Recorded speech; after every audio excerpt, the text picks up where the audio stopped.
Hello friends, आज हम फिर एक नए टॉपिक के साथ आपके सामने हैं। कई स्टूडेंट्स ने भी कहा, कई लोगों ने कमेंट्स भी दिए कि एक नया टॉपिक बनाइए, तो आज मैं उसके विषय में आपको बताता हूँ। आप जब भी अखबार पढ़ते हैं, अखबार में देखते हैं कि वह एक्सीडेंट हुआ, उस बंदे ने ऐसा कहा, प्रधानमंत्री जी ने ऐसा कहा, स्कूलों के साथ अब ये होगा, वहाँ पर एक्सीडेंट हुआ, उसमें 2 लोग मरे। तो इस तरह की जो भी न्यूज़ होती हैं, जो भी घटनाएं होती हैं, वो सब जिस टेंस में आती हैं, उसी टेंस की आज हम बात करेंगे। जी हाँ, मैं बात कर रहा हूँ पास्ट सिंपल की। मैं हूं अनूप और आज आपको बता रहा हूं पास्ट सिंपल, या पास्ट सिंपल को हम पास्ट इंडेफिनाइट भी कहते हैं। देखिए, कई बार पेपर में कंफ्यूज करने के लिए पास्ट सिंपल भी लिख सकते हैं, कई बार पास्ट इंडेफिनाइट भी लिख सकते हैं, और कई बार अफर्मेटिव भी वो लोग यूज कर देते हैं। तो इन चीजों का ख्याल रखिए, एक ही नाम की चीजें, आप कंफ्यूज मत होइए। तो मैं बात कर रहा हूं पास्ट इंडेफिनाइट या सिंपल।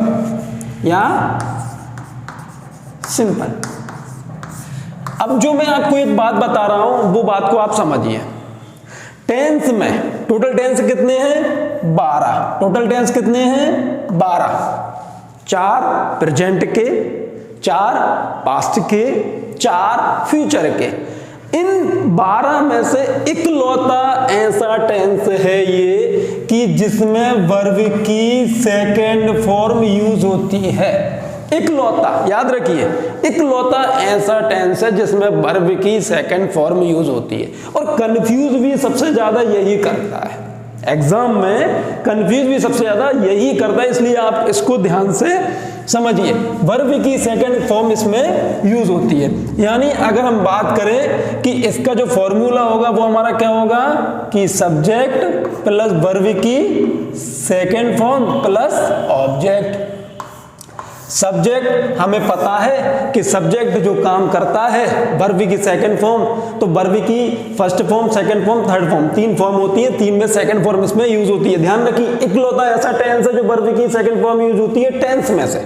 और ऑब्जेक्ट मतलब जिस पर काम किया जाता है। तो हम एक एग्जांपल लेते हैं कि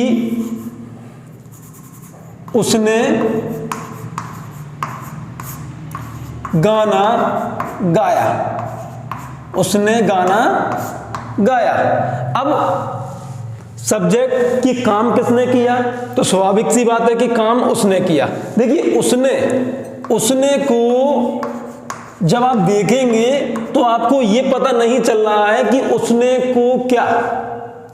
हमें पता है कि हम ही को बोल देते हैं वह, और सी को बोल देते हैं वह।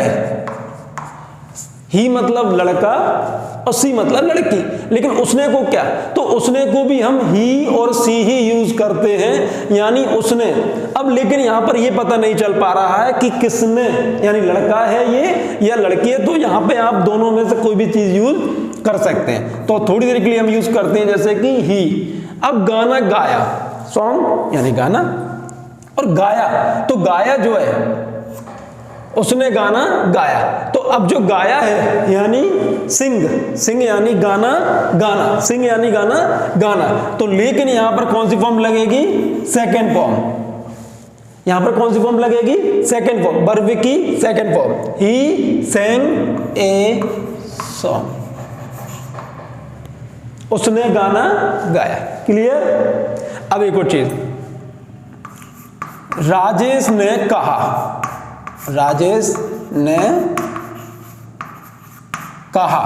अब एक और चीज कि इसमें आपको ऐसे सेंटेंसेस लगेंगे जैसे कि अधूरे हों। जब आप पढ़ाई कर रहे होंगे, जब शुरुआत में पढ़ाई कर रहे हो, तो आपको ऐसे लगेगा उसने मछली पकड़ी, उसने मुझे मारा, मैं उससे पिटा, उसने ऐसा कहा, मैडम ने मुझसे ऐसा कहा, मम्मी ने मुझसे ऐसा कहा। तो जो अधूरे से सेंटेंस लगेंगे होते नहीं है, वो इसके ही है। तो राजेश ने कहा, तो कई बार तुम्हें लगता है यार ये सेंटेंस कंप्लीट नहीं है, खासतौर से जब इंग्लिश सीख रहे होते हैं तब।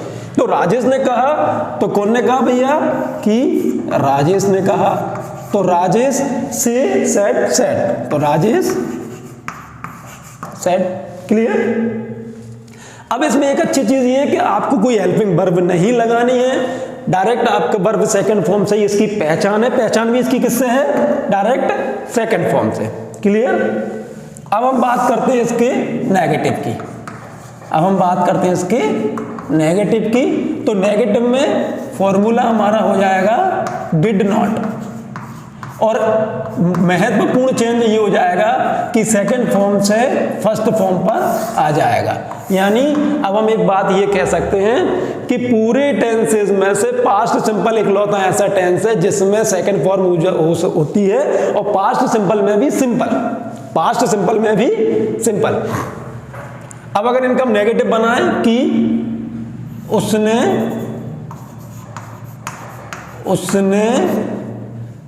गाना नहीं गाया, उसने गाना नहीं गाया, तो किसने, तो ही डिड नॉट, वर्ब की फर्स्ट फॉर्म। तो यहां पे हमने सिंग लगाया था, तो यहां क्या हो जाएगा, सिंग आ सॉन्ग। क्लियर। तो ये अब सिंपल सा सेंटेंस हो गया। अब यहां पे इसकी पहचान किससे हो गई, इससे हो गई। जब भी एग्जाम में आए तो आप इन चीज का खास ख्याल रखें। राजेश ने कहा, तो राजेश ने नहीं कहा, राजेश ने नहीं कहा, तो राजेश डिड नॉट से, राजेश डिड नॉट सेट का फर्स्ट फॉर्म कौन सी हो जाएगी, से। क्लियर। देखिए बहुत कठिन लगता है ये सेंटेंस जब हम बना रहे होते हैं, खास तौर से इसमें, क्योंकि सेकंड फॉर्म हमें नहीं आ पाती कई बार, लेकिन जब आप बनाते बनाते आपको प्रैक्टिस हो जाती है तो आप इनका भी आसानी से यूज कर पाते हैं। अब इसका इंटेरोगेटिव बना लीजिए। इंटेरोगेटिव जब आप बनाएंगे तो सिंपल सी बात है कि आपका डिड आगे चला जाएगा, फिर सब्जेक्ट आ जाएगा, वर्ब की फर्स्ट फॉर्म प्लस हमारा ऑब्जेक्ट हमारा हो जाएगा। तो क्या उसने गाना